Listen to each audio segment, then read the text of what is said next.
What a week is happening on the black and gold brands. We got some title defenses, some title changes, and much, much more. It's your boy Flobo, and this is Draped in Gold across the ring and across the pond, your one-stop shop for NXTUK, NXTUK. How you living? Right now, we're broadcasting live on Facebook, on YouTube, on Twitter, and on Twitch. And if you have any of those platforms, like, comment, subscribe, tell a friend about the show, because frankly, I think we're kind of alone. All the fans we can get. Greatly appreciated. But as always, I am not alone. I'm being joined of the host of our sister show, Elite of the Week. And then this guy also does the Anytime radio show. And then he's also an MC and DJ. And then this guy is like they call a late period WCW historian. Give it up for the man, Jack Farmer. Shout out to late period WCW historian, something I haven't been referenced as in a long time, but really the first thing I was ever referenced as. So thank you for the Bring Back Jack. I can't remember. Oh, that was the third. The Hall of Farmer, man. The Hall of Farmer. Was that actually the second? In any case, Hall of Farmer. Yes. Yeah, I'm so glad you're with us, breaking down what's happening on both sides of the black and yellow shenanigans. What up, Lamb? Thanks for coming in. You are one of our favorite fans. Number one. If you were in a fan club, you'll definitely be a part of it, my friend. But Jack, yes, man, overall thoughts of the week. NXTUK, we're rocking, we're rolling, baby.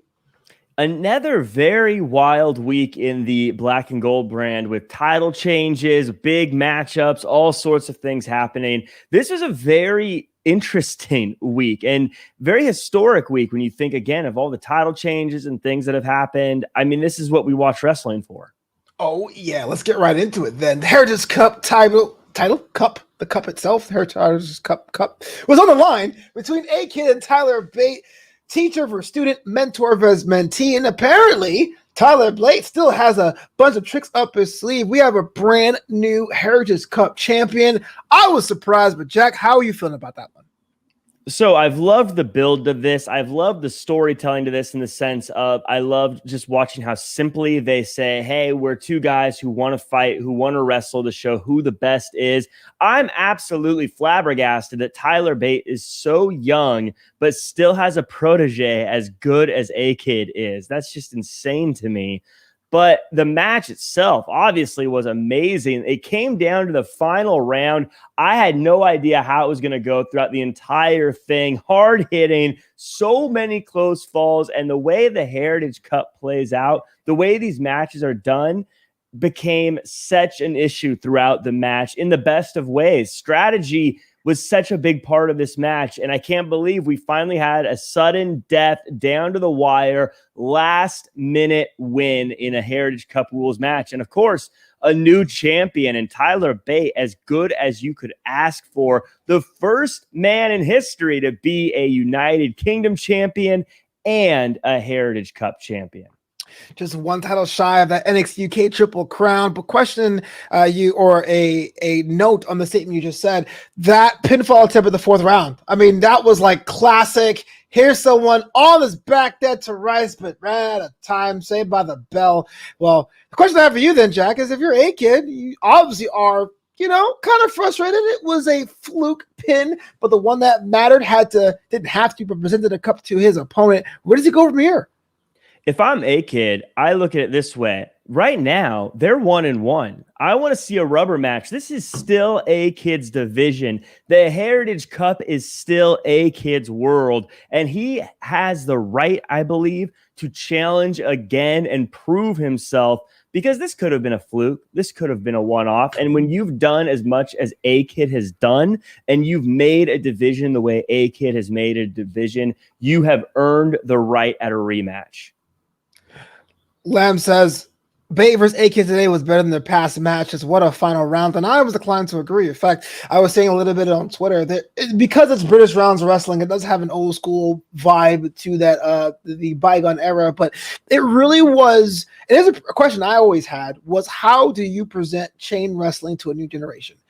For those people who are a little younger than I am that grew up with super kick parties and grew up with the Shawn Michaels style, is there still a place for, tests of strength and hammer locks? I think both these men did that today. Yeah, this, if anything, proved that you still have time for that. And you said bygone era. In a way, I was thinking, I think this is a returning era. This is a coming back era. because of all the super kicks and all the high flying and things that we see sometimes, this new brutal kind of hammerlock style that you're talking about stands out. It's different. And we see just how tough you have to be to make it through matches like this. But again, with Heritage Cup, it's not just as simple as go to a win. There's so much strategy involved. So it's not only tough, not only hard hitting, not only just old school, but also very smart, very intelligent. And it's why it's my favorite division, I think. The cerebral Jack Farmer agrees. But talking about hard hitting, let's talk about the way this match ended. Amel, Xia Brookside. It looked like Xia Brookside was going to get some revenge for being attacked, although we don't really know why she was attacked by Amel 2 weeks ago. But it wasn't to be, because Amel basically made Xia's head bounce off the mat with an emphatic win. And I don't want to say, is she on a roll, because the roll is right there. Jack Farmer, walk me through this one. Amel, the French Hope, came in aggressively because Xia cost her a chance at the gauntlet match. Wait, so what? It wasn't a surprise that she came in strong and dominated through most of this match.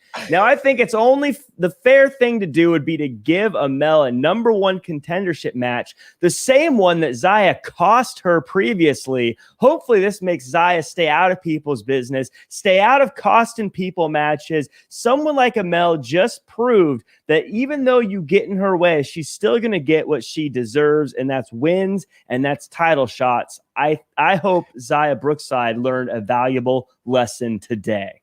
Before I say you're absolutely wrong, Lamb had this cool comment. He's like, I'm 26. I love classic throwback more than modern era wrestling style, and I grew up with Shawn Michaels kicking stands all over the place. I just kick stand. It's one of my favorite hits of all time. You're absolutely wrong, man. Xia Brookside was not only was she not the aggressor in that backstage altercation, she didn't even have her hands up. She was already knocked out when Amel got on top. All I'm saying is Amel went, beat up a person in an unsanctioned ring, demanded to be in a match for breaking the rules, and thankfully Skid Scholar said no. That's not how things worked. Yes, she got some, I can't call it retribution, because she is still the aggressor here today, but Xia Brookside is innocent. She did nothing wrong. Let me ask you this, Flobo. If you're in a number one contender gauntlet match, you should have the 5 very best wrestlers in that gauntlet match, correct? If I was a general manager, yes. Yes. Didn't Amel prove that she was the better wrestler today? No, she didn't. I mean, she kind of did, but I don't want to make sure you're right. So no, kind of did. Kind of did. She came in and got the win. She should have been in that gauntlet match. So she was doing the right thing by asserting herself. Again, Xia Brookside just getting in everyone's way, costing people matches, costing people opportunities. Nina Samuel's still trying to get back on TV after what Xia Brookside did. I think it's probably one of the most one of the most swept under the rug stories in NXT UK. Xia Brookside just costing everyone opportunities. Why do you hate this person so much?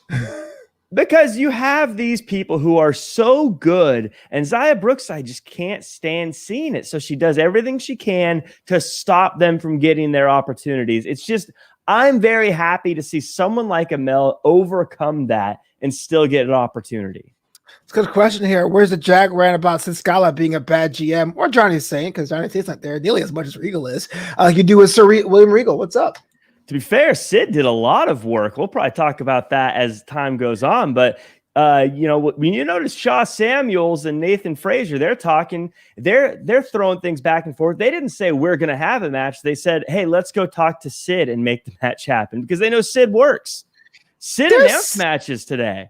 They're civilized in UK. And let's talk about that real quick. The 2 matches that were announced for in 2 weeks, I guess. Namely, you got Rampage Brown, Joe Coffey, the Iron King. Finally, it looked like it was bound to happen, because the opening contest was Wolfgang, a person who was one of my favorites, in a match against Rampage Brown, with the Rampage getting the win. That's a not logical next step, is it not, for Rampage?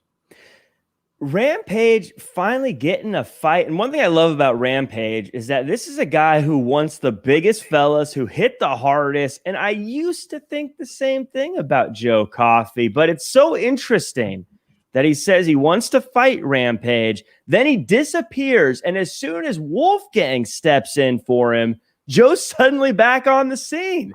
Then after the match, of course, Joe Coffey says, hey, let's have that match, but let's give it some more time.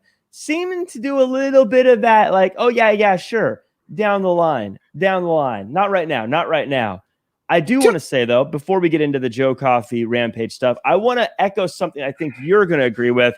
I think Wolfgang is a little underestimated because he's been a tag team specialist for so long. He's still a big, mean fella that took it to Rampage tonight, and I think he deserves a tip of the hat. I hate the fact you say something controversial to try to slide in something I agree with, so I can't get mad at you. But you're right. I do think that Wolfgang, from the original UK title tournament, does not get the credit he deserves. He's been in tag team for so long, you take it for granted, so you're absolutely right. But I'm going to say this. Jack Farmer, you've been a part of groups or been trying to. You've been in Inner Circle. You've been in Imperium. Yeah. You've been all that stuff. Wouldn't you think one of the advantages of that is to shuffle the deck a bit and say, hey, look, if you want to get to me, fight that guy first? Is that not one of the positives of having a group? It's one thing when you shuffle the deck, as you say. But if Joe Coffey's going to come out here and say, hey, I want to fight with Rampage and then disappear for a month and then say, hey, I want to fight again, but let's wait for another month, that's a problem to me. That makes me think maybe Joe Coffey's letting the losses him and his team have been taking get to his head a little bit. Maybe he's worried he's not quite the Iron King he used to be. Maybe that iron is turning a little aluminum. Wow. I mean, you had a rust opportunity, but you went totally left. I respect that. Yeah. Go for the deeper cut, Joe. Fine. I see how it is. But also, I mean, waiting in the wings is the ring head around Walter. I mean, Rampage Brown, Joe Coffey are both men that were at one point the number one contenders, are both men that Walter defeated. Is this matchup going to be basically another number one contenders match? You know, you make a good point. Maybe Joe Coffey's smarter than I thought he was. Maybe he knows that if he wins this match that he's going to end up having to face Walter. So he's trying to put it off as long as he can. That could be it. But yeah, I rock with a lot of groups. The Bodega is a good one too. Shout out to the Bodega. Mi gente. Don't ever do that. Mi gente. Why does everyone say don't do that? Because you do it so not the way it's mi gente. Not te. Okay. Yo, good night, everybody. Draped goes over because we can't do mi gente. But yeah, I think that that maybe Joe may be a little afraid of Walter. I mean, I would be too. All that meat being slapped. But I can't wait. If you're anyone in NXT UK, who in NXT UK that is lined up for a shot hasn't been slapped down multiple times? Can't think of anyone really. Hit row.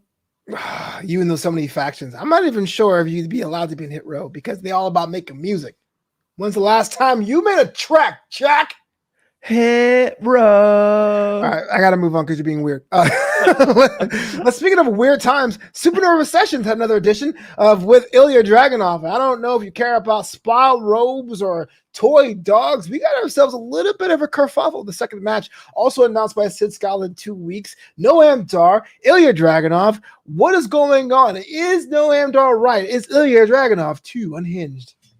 I thought this was a really nice thing that Noam Dar did. Unlike everyone else, he actually sat down Dragunov and tried to help him deal with his emotional anger issues. The fact that he was playing tranquil music, trying to get to the root of the problem. Of course, Dragunov started acting like a jerk throughout it, but you notice Noam Dar stayed cool-headed, stayed professional throughout. It's unfortunate that someone like Dragunov doesn't want to accept the help and doesn't want to accept being like taken care of, but you know, you got to want to heal. You know what I mean? I'm in a spot appointment. I have to hang out with you. Shout out to Steven, man. How's it going? Says, I had no idea what you guys are talking about, but you totally sound excellent. Oh, thanks. I'm going to check out this whole NXT thing. If you have that Peacock app, type in NXT or NXT UK and check out past episodes of the Wrestling Arts and Sciences. And Jack, you're absolutely wrong, man. Ilya Dragunov is a man on a mission. The last thing you want to do if you're feeling that way is sit down and someone goes, hey, man, listen to this music that's so loud and obnoxious, or watch your opponent rope. But I didn't get you the cool rope. I got you the kitty rope from Tesco or Telco, whatever they call it in English. You know what I'm saying?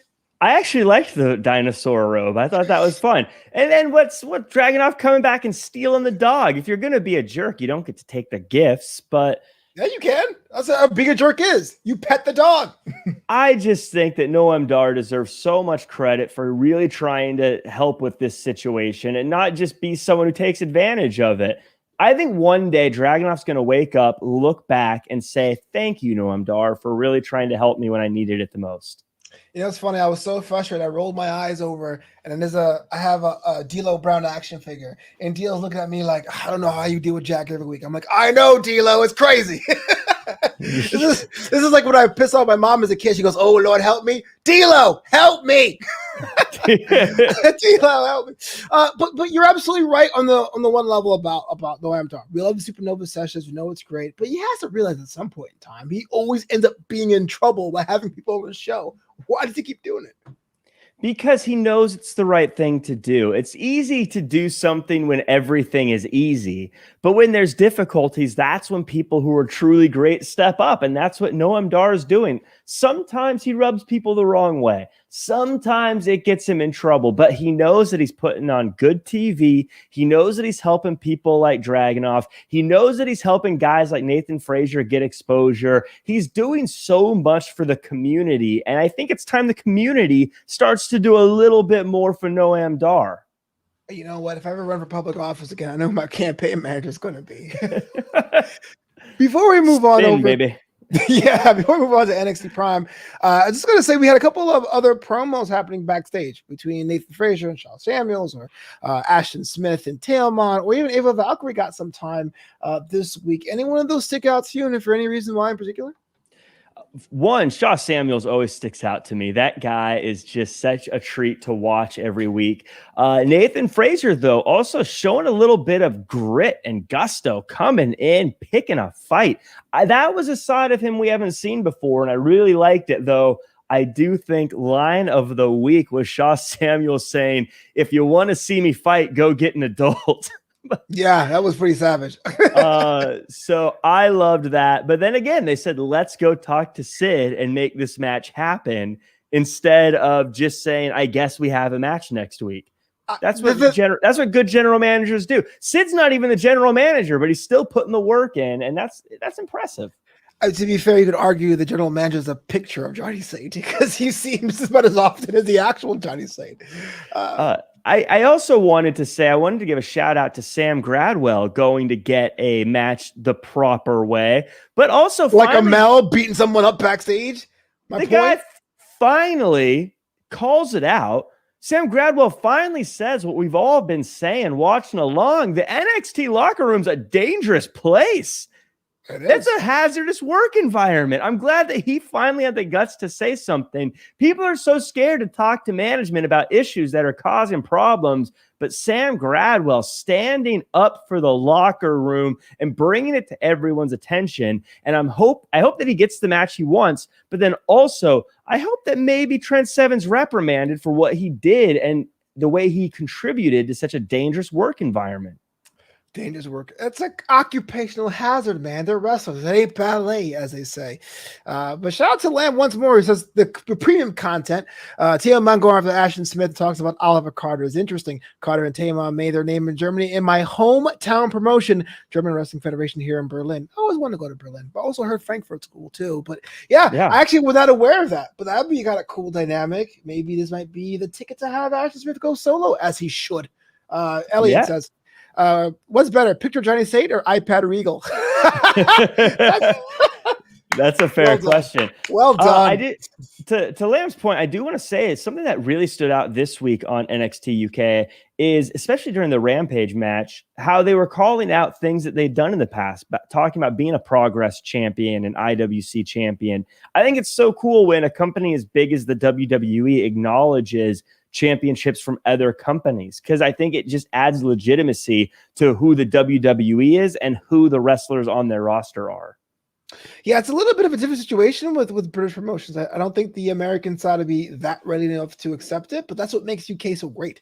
It's almost like that subsidiary that has its own management team. You know, it's like, go over there, make it happen, make it your own, make it as authentic as you can. But yeah, Progress, you can't mention British Pro Wrestling in the last 15 years without it. Like it's been that promotion, whether you like it or not. So what you're saying is if WWE is the McDonald's, NXT UK is like the Chipotle. Exactly. Hey, that's actually pretty astute, bro. Yeah. Mind you, I always get mine in a bowl because, frankly, I don't like their tortillas. That's right. Hot take. Hot take. I love the tortillas, but I always, I'm trying to watch my figure. So, you got to get rid of those extra carbs. I bet you are. It is beach party season. Yeah. Next week on the Chipotle podcast. I know, right? We should get paid for that. Speaking of people who's probably getting paid now more, our new North American champion, NXT Prime, the Tuesday Night Delight. Still kind of weird to say that. It's cage match, still cage match. And if you guys know me, I'm not a big fan of cage matches. But this one here was a classic. The Colossal Bronson Reed is a new North American champion after beating your boy, Johnny Gargano, in an absolute war. Now, for a long time, Jack, we talked about this being Bronson Reed's last stand, but now with the gold, the whole world is his burrito. Where did you go next? Nice transition. This matchup was set up so well from a presentation standpoint, with the comic book intro to the show, to seeing the journey Bronson Reed has been on for the past 14 years to get here. And also Johnny Gargano, who again has had William Regal stack the deck against him by putting him in matches that remove any champion's advantage that Gargano has earned. He's earned that champion's advantage that was taken away from him. Oh my God. In the end, it was a fantastic match with huge moves and an even bigger and better presentation than you would expect on a weekly show like this. But I guess that's typical for NXT. Overstanding, over-delivering, a colossal win for Bronson Reed. Earned this championship advantage of his own, and I think he's going to hold on to it for a long time. Yeah, well, I got to ask that question because Gargano, Triple Crown winner at NXT, does he try to go for a rematch? Does he look for a new threat? Because we saw in the past couple of weeks he was kind of meddling in the affairs of Karrion Kross. Is that still a thing, or am I just pulling from past straws? If I'm Johnny Gargano right now, I'm looking at I'm looking inward. I'm looking at the family. I'm looking at what's going on with the way right now. And I don't want to jump ahead, but right now there's someone that is really causing problems within the way by trying to insert himself within that dynamic. And if I'm Johnny Gargano, it's time for Papa Bear to show up and get rid of this guy. Let's talk about it real quick. What are you talking about? Because I don't see anyone getting involved the way. Just a guy after someone he cares about. So I need you to elaborate. Well, I'm talking about Dexter Lumis. By the way, I love that the way finally took my advice and started training for the spa day match. Yeah. But they almost got... spa day. It's a spa day. So the crazy thing about this for me, though, and I think what we really need to discuss here is how much information the bank is giving a random vendor over the phone. Yeah, that was weird. As they're trying to do this. Could you imagine if you went to the store to buy something and they were like, oh, by the way, the bank told me what you've been spending on the past 3 weeks of stuff. And one of them was flowers, and I don't want to do that. To me, it's just Amazon, Wingstop, Amazon. It's pretty embarrassing. But it was a lot of information. I agree with you. It looks like you've been to Wingstop 47 times. Maybe that's why your card's declining. It's low carb, but it's like high calorie, but it's low carb. But the details this masseuse had was just incredible. What a breach of privacy. And now Dexter Lumis, who was almost gone, they almost purged themselves of this person, now apparently back. And we've got Indy Hartwell sounding like Taylor Swift. I love him. I hate him. I love him. I hate him. I love him. I hate him. This is just a sad day for the way. And that's why Johnny Gargano needs to come back and just bounce this guy and get Indy Hartwell back on track. Doesn't it bother you, though, that apparently, I don't know, because Lumis doesn't really talk to me personally, but he actually, has feelings for Indy Hartwell. It was rudely pushed away with false information and intel. It wasn't that he cheated on Indy. It was Candace had this whole thing of manufacturing flowers to random opponents to make sure it implies that Dexter was cheating. Doesn't the man deserve to have his name cleared? The guy's a stalker. The guy's Well, creepily no showing one's up perfect, in Jack. places. No While one's she was perfect. getting a massage, no one's perfect. While she was getting a massage, he's literally holding her head and staring at her, and she doesn't even know this is what's happening. That's creepy. There's no justifying that. That's not okay. He kidnaps people. It's not okay. It's not okay. I bet if you had a girlfriend, all her friends would be like, that new guy's weird. There's a bunch of haters, bro. They might be, but whatever. I don't. But whatever. I don't care. It's different when it's me, Flobo. That's the rule. Oh, absolutely. We'll say no more, fam. Just say no. Before we move on for the North American title, the thing, Bronson Reed's now new champ. Who would he go for first? Because I think LA Knight might be lurking around. Yeah, right now it's interesting. I know, again, not to jump ahead or anything, but I know there's a certain Hit Row member that might have called that out. But you're right. It feels like LA Knight is the guy that's lurking in the background and ready to take that shot. Someone who's been kind of quiet lately, which is out of character for a guy like LA Knight. Well, you mentioned them, so let's get into it. Hit Row had a match against it doesn't even matter, but it's Tony Nese and Ari Daivari. And what we saw were the Ashanti Adonis and Top Jala tag team. Even Wade Barrett kind of implied that there's more to be seen chemistry-wise from these two men. But your thoughts about the match and thoughts about the faction and thoughts about Swerve pulling the strings. Hit Row's combination of strength and speed is going to be troublesome for the NXT tag team division because I don't think there are any other teams that have that right now. This week, they looked impressive, and it was against two guys that are no slouches. They're former 205 Live Cruiserweight champions, meaning that they are just on the same level as guys like Kushida, guys like Santos Escobar, and when you consider that and how effortlessly Hit Row was able to take them out, I think that shows they're going to be a massive problem for that division going forward. And that said, right now, Swerve is hot. Swerve can do what he wants. He mentioned the North American title, which tells me that if he wants it, he's got it. Pour one out for Tony Nese personally. But let me ask you a question. I had 3 or 4 different people. Well, it was like 5, but one person's kind of weird. He doesn't count. That came up to me or DM'd me or messaged me and talked about Top Dollar in particular. Because he seems to be the heavy, the hatchet man, the executioner of this group. But his other character, his persona on WWE Treasures on A&E, AJ Francis, is so personable. Is that something hard to reconcile, having someone who's so nice and pleasant on one night and being so evil on another night, besides yourself? Because I know you're two-faced that way. I'm not two-faced. I am always the same person. I don't think it's an issue in this day and age because I think we understand that when you are in entertainment, you have different roles to fill sometimes. So when you see a, New Day doing up, down, down, and Hit Row doing their A&E stuff, you understand that different audiences call for different presentation. So I think in this more nuanced day and age, it's not a big deal. Now, if this was in the 80s or something like that, it might have been a problem. But nowadays, I think it's fine. Nowadays, I think it's fine. And no worry, Jack, you're the most genuine person that I know. You always are a jerk to me 100% of the time. And so yeah. I'm glad everyone sees that now. Yes, I'm always consistent. I've never liked you. Ow. Speaking of people who never liked each other, Cameron Grimes had a match against Jake Atlas because apparently Jake Atlas is hanging out in parking lots now, starting matches. But Jake got the win because Ted DiBiase distracted. I can't believe I'm saying this in 2021. Ted DiBiase comes out and distracts Cameron Grimes, and Cameron Grimes lost his match. Next week is actually going to be a stare down between both men. What is happening to my boy Cameron, my guy?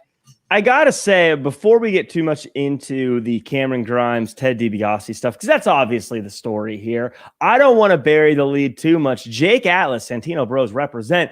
Good to see him on TV again. And in all the hullabaloo, I do want to say he got the biggest win of his career. The sky's the limit for him. We shouldn't be underselling Jake Atlas anymore.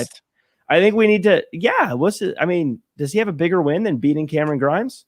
I mean, that's kind of debate. He was in the Cruiserweight tournament. I think I'll put him on a bigger display, but I guess as a singles competitor, yeah, sure, I'll give it to you. I mean, it's up there. Come on, for today, it sounds better to say the biggest win of his career as opposed to his third biggest win. Come on, I'm sorry. I'm sorry. I trampled over transition. Whoops. Oh, it's all fine. It's all good. I thought this was great that Cameron Grimes came out showing the highlights of Ted DiBiase to start his match. What a good way to get back at the guy. Also, did you notice that Cameron Grimes had a little new money ring gear on today or this week? I love the sparkle and the glitz and the glam he's added on. The problem, though, is this little rivalry with Ted DiBiase. It's fun. I like watching it. It's a lot of fun. But because he's so preoccupied with what's happening with Ted DiBiase, these losses are starting to add up. And while you can still have fun with your money outside of the ring, taking too many L's in the ring is one of those things you might not be able to bounce back with or without money. So he's got to be careful once that bell rings.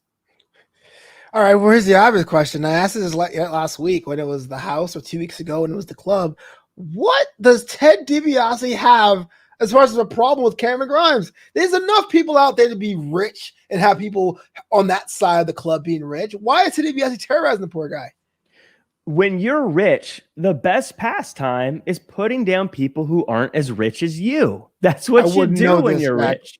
That's what you do when you're rich. And so if you have someone with a lot of money, but not quite as much as you, that's always the most fun person to knock down a peg or two. This is old money doing what old money does, and that's reminding new money that it ain't old money.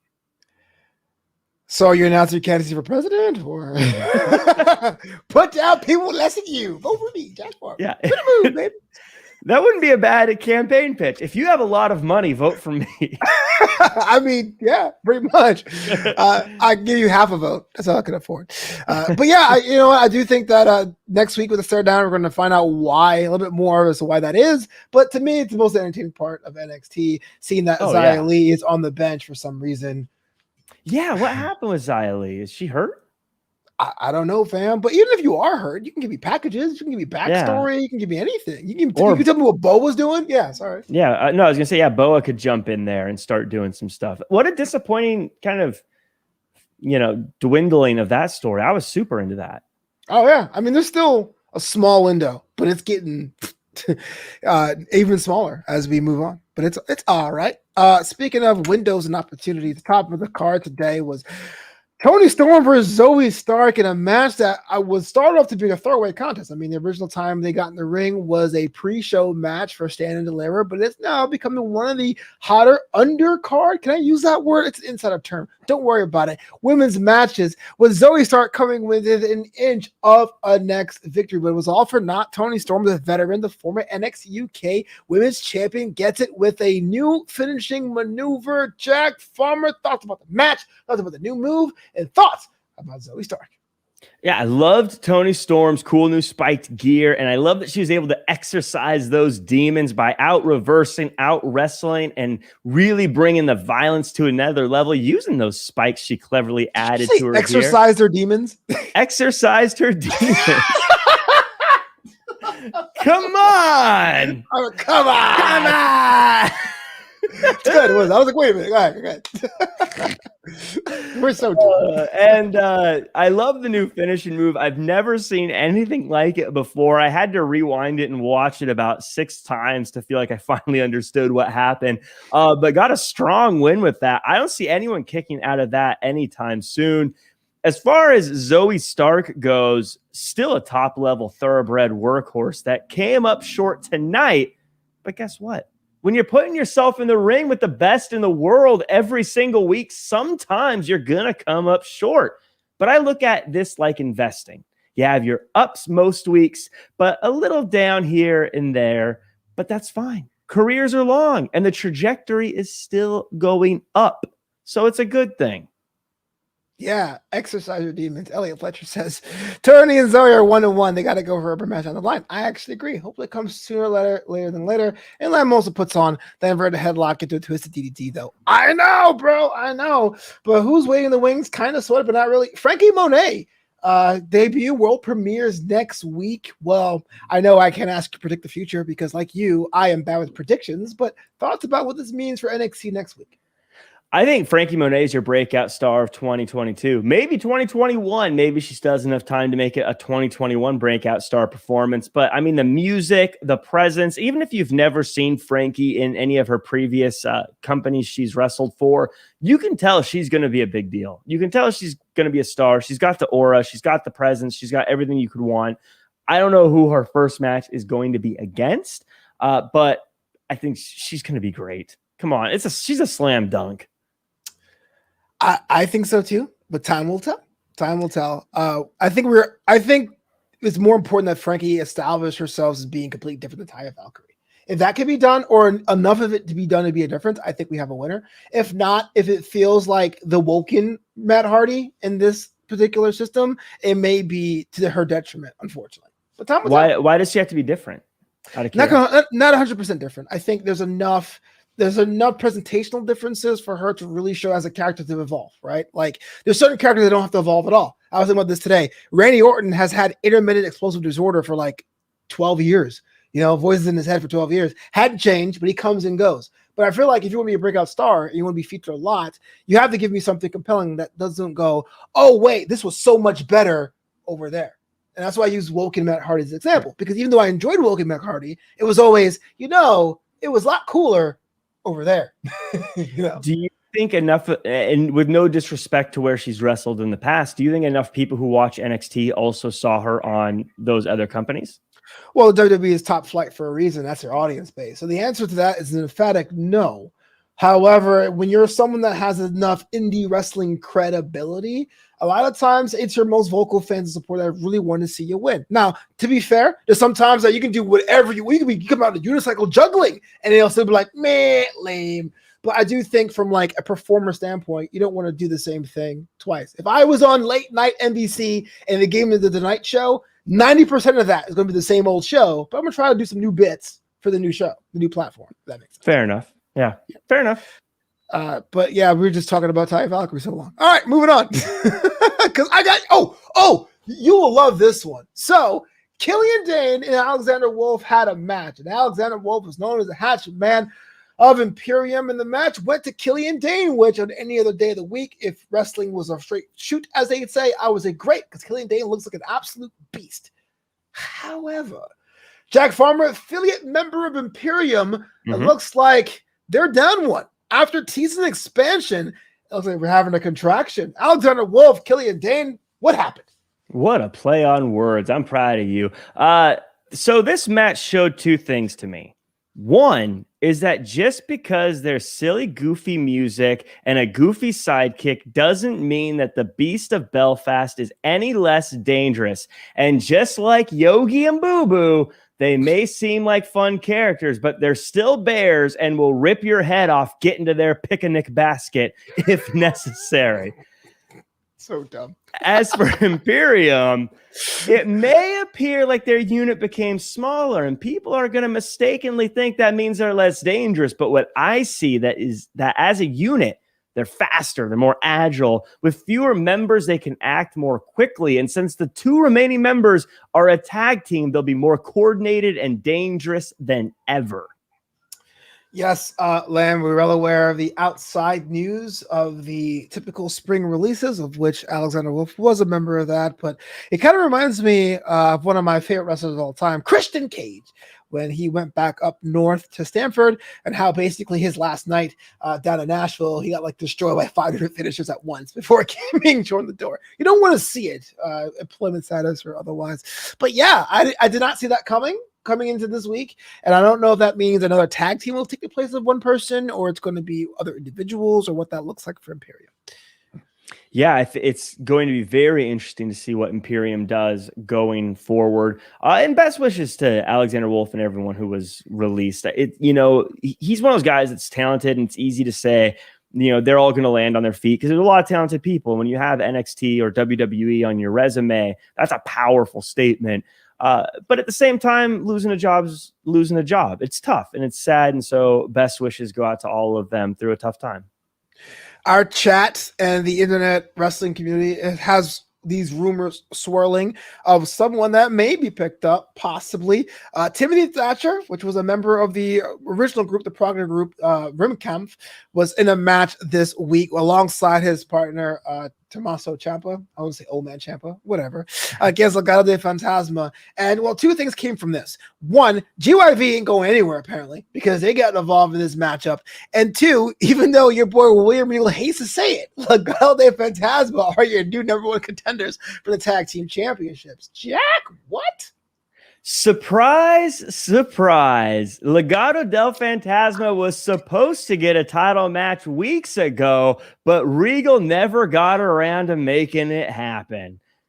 This team, Legado del Fantasma, one of the most promising teams of the past year, really, I think the breakout team in a lot of ways. And today they showed they were way more than just flash and sizzle, but they can hang and bang with two of the best bruisers. They got the win, and Regal said, and I quote, "I guess this means they get a title shot? I don't know. LOL. Whatever, man. I just work here." That is not what he said. That is not a quote at all. I just work here? I don't know, man. It's above my pay grade. He said, and I quote, LOL. Lol. No, he didn't say that at all. Come on. Leave him alone. The slander. Didn't it feel like that when they were interviewing him later? He was kind of like, oh, well, they won. I guess they're the number one. He's like, I don't like how they did it, but they won. So you can't deny greatness. That's what someone who's being fair is all about. I have a question for you, speaking about greatness. And I want you to be... I want you to try to be unbiased with this. This is a real question. It's not anything off the wall, but I want you to try to take bias out of this. If you're a GM, right, and you're trying to build the best possible roster, Legado del Fantasma is the younger and probably better long-term pick of a team between Ciampa and Thatcher and Legado del Fantasma. But Ciampa and Thatcher are more experienced and really at a top level right now, so it would probably be a better team right now. But if you were a GM and you were building a roster through the end of 2022, would you draft Legado del Fantasma or Thatcher and Ciampa? What an inverted Sophie's choice. I would pick Legado because, and if I was a GM, I got to think of two things. Yes, there's talent now and all that stuff. But if I'm building a division, I like having complete ideas. Legado del Fantasma is a complete idea. You have Joaquin Wilde and Raul Mendoza. They're different, but they're similar enough that people can get them from a distance. Sitting at home or in the back of the arena. Oh, yeah. Timothy Thatcher, Tommaso Ciampa, they work well together, but it still feels like they're just biding their time with something cool runs around. And I don't think I can make a storyline about that too much without them being, can they coexist every week? That's fair. As an affiliate member of Legado del Fantasma, I think it's also a good pick as well. Really? Affiliate member? Yeah. They heard your Mi Gente and they were like, yes, this guy. He's in. We're both all about Lucha Libre. So, or all four of us. all quattro of us are about. All quattro. Yeah, so it's... Sorry, Legado del Fantasma, my last question on this one. Are they number one contenders? Even Regal gave them credit. Can they beat MSK? And if they can, what are the keys to victory? I think they absolutely can. I think they showed it today. Again, there was some shenanigans outside, sure. Grizzled young veterans got involved, sure. But they showed, like, we've always known they're fast. We always known they're fluid. We always known they can work together well. But today they showed that you can even try to beat the tar out of them, and they're going to keep on coming. They're not going to stop. They showed us during the break, medical professionals had to actually clear to see if they could continue. And they were like, yep, let's do it. Let's keep going. And they still gutted out a win. I think that even though MSK are great, even though MSK have had some big wins, I don't know if they've been tested the way that Legado del Fantasma was tested today, which tells me they can win the titles any day they get the opportunity. Fine. Jack, I got some burning questions. You ready? Let's do it. All right. So last Tuesday on NXT, Bobby Fish has some unfinished business. Do all three men, the former Undisputed Era, just going to knock around separately, or something on the horizon for them? Bobby Fish, for a second time, tried to make it painfully clear he wants nothing to do with Kyle O'Reilly. He started off his whole thing like, just so you know, not having anything to do with that guy, which I thought was very interesting. I think it's good for them to be separate. You know, it's kind of like when you're in a long-term relationship and you break up, you shouldn't go jumping right back into something else, or you shouldn't go back into being best friends with your ex. You need to move on and do something different and rediscover yourself. I think that's what Bobby Fish is doing. I think it's great, and I'm happy for him. I feel seen. Next question. The only member of Hit Row we haven't seen in the ring so far is Fab B. Who's her first opponent? I think if I'm trying to find a match for her, it would be Caden Carter. If Zoe Stark faced Toni Storm one more time, what would be the stipulation? That is a interesting concept. I would say I quit. Why is Candice LeRae jealous of Index? She's not jealous of Index. Yes, She's worried about Indy Hartwell and this creepy stalker that won't leave her alone. She's just being a good mama bear. That's all she's doing. Good mom. That's not a thing. What is the deal with Pete Dunne? Give him an opponent. Who's he going to fight? What's his next move? When you're as dangerous and scary as Pete Dunne is, it's hard to find an opponent. No one wants to step into the ring with you. He made so many good points. He's broken the fingers of everyone who has a title right now. So it's got to be tough to get matches when people are ducking you all the time, but he'll eventually find his way. If they had a GM that actually made matches, he'd probably be in some big matches right now. But as it is, I'm sure he'll find a way to do it on his own. You know what? I can't even get mad because if I had a promotion where my wrestlers was breaking the fingers of everyone else on my roster, I'll be upset. But Regal's kind of letting it hang out. Yeah. But no, seriously, Jack, WTF is Diamond Mine? I have no idea. This is so usually NXT is great at this stuff, and I love the quality of these packages, but it is getting to the point of we need to see the next beat in this story. I need to know more than just it's a training place. You know what I mean? Like I need the next step now. I know Diamond Mine is clearly a gym of some kind, but now I need the next step. I need to know who's in it or what their thing is or what their goal is. If we keep just running the same video packages or the same vague packages, it's going to get stale really quick. It's the remaining students of Thatch Can. They reorganized from the LLC. Now they're Diamond Mine. This diamond ain't forever. Next to last question for you. Sarai beat Aaliyah this week. Is Sarai, in your opinion, living up to the hype? So far, she's doing exactly what she should be doing. The win isn't the biggest win of all time. Obviously, Aaliyah isn't the best win-loss record person on the roster, but a win is a win is a win. This is how you get that momentum and you establish yourself. I did want to say, though, because I know we're winding down, I want to make sure I get this little piece in. GMSI. Yes, exactly. GMSI. Aaliyah doesn't win much, but she's on TV, and I'm realizing what's happening here is Robert Stone needs to pay for these suits, so he's happy to collect his percentage of the loser's purse, which, hey, good for him. But if you're Aaliyah, you have to start asking yourself, does Robert Stone have my best interests in mind, or is he just trying to get a loser's purse percentage? Wow. Asking if her manager has their best interest in mind is a question we all ask at some point in our lives. But finally, in your opinion, what makes NXT Prime targets different than any other video package? It feels so real. It feels like an ESPN thing. It feels like they cut away all the garbage and they give all their best production to something that just looks and feels like a big deal. I was thinking as I was watching this, you could do one of these every week and I would love it. Now I get you keep it special so you don't do it every week, but I love these. I think that you show that to anyone and they're going to get pumped up for the match. If I showed it to my friend who doesn't watch wrestling, they'd go, okay, I want to see these guys go at it. They're so well done. I love them. I want to see the prime target Ted DiBiase, Cameron Grimes. That's to me, that would be worth the price of admission.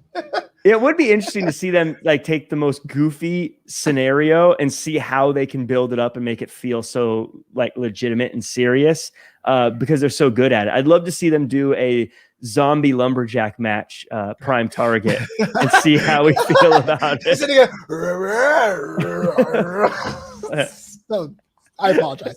All right, so now it's about time to get out of here. But before we do, Jack Farmer, it's now time for the MVP of NXT. What's the person, place, or thing on Classic, Prime NXT, or NXT UK that stuck out for you the most this week?